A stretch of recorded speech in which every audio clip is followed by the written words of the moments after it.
السلام علیکم سامعین، welcome to my channel voice of Mona. ہماری آج کی اسٹوری کا نام ہے کاش۔ وہ 5 بہنیں تھیں۔ سب سے چھوٹی والی تیز ترار تھی اور کسی کی بات نہیں مانتی تھی۔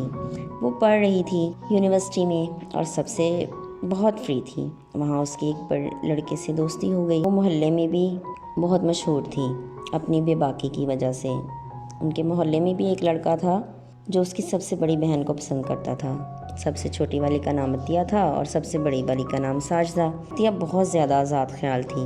وہ یونیورسٹی فیلو نعیم کے ساتھ گھومتی پھرتی تھی، اور جو محلے والا تھا اس کا نام احد تھا۔ احد شریف تھا، ان کے گھر بہت سے کام کرتا۔ احد کو عطیہ کا باپ بہت پسند کرتا تھا۔ بیٹا تو تھا ہی نہیں، اس لیے وہ احد کو ہی اپنا بیٹا مانتے تھے۔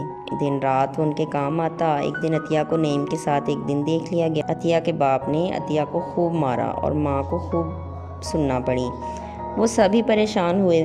عطیہ کا باپ زبردستی عطیہ کا نکاح احد سے کر دینا چاہتا تھا۔ احد بہت پریشان ہو جاتا، لیکن وہ ان کی عزت کی خاطر چپ رہتا۔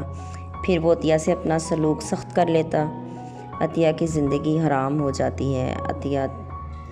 احد عطیہ کے گھر خود آتا رہتا ہے، لیکن عطیہ کو وہ لوگ آنے نہیں دیتے۔ عطیہ کی زندگی حرام ہو جاتی ہے۔ عطیہ بہت کوشش کرتی ہے کہ کسی طرح احد اس کو معاف کر دے، مگر احد اس کی وجہ سے اپنی محبت کھو بیٹھتا ہے، جس کے لیے وہ عطیہ کو ذمہ دار سمجھتا ہے۔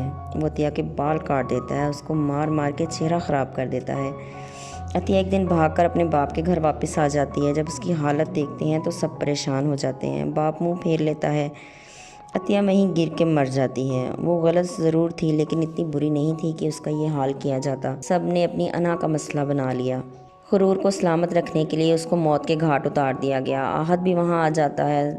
ساجدہ بہن کے پاس بیٹھ کر رو رہی ہوتی ہے۔ وہ احد کو کہتی ہے، تم نے اچھا نہیں کیا، میں تمہاری شکل بھی نہیں دیکھنا چاہتی۔ وہ چیخ چیخ کے عطیہ کو آوازیں دیتی ہے، باپ کو بھی برا بھلا بولتی ہے کہ آپ نے اچھا نہیں کیا۔ وہ تکلیف میں اکیلی پریشان تھی، لیکن وہ جو پیچھے رہ گئے تھے وہ ساری زندگی کے لیے عذاب میں پھنس چکے تھے۔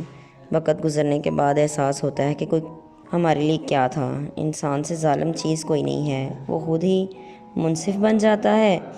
جو خود کو اچھا لگتا ہے وہ اچھا ہے، جو دوسروں کے لیے اچھا ہے وہ اچھا نہیں سمجھتا۔ دوسروں کو جینے کا حق بھی نہیں دیا جاتا، ان سے ہر حق چھین لیا جاتا ہے۔ ایسے ہی ہوا تھا عطیہ کے ساتھ۔ اس کی بے باکی اس کی اپنی موت بن چکی تھی۔ جیتے رہیے، خوش رہیے۔ ملتے ہیں اگلی کہانی کے ساتھ۔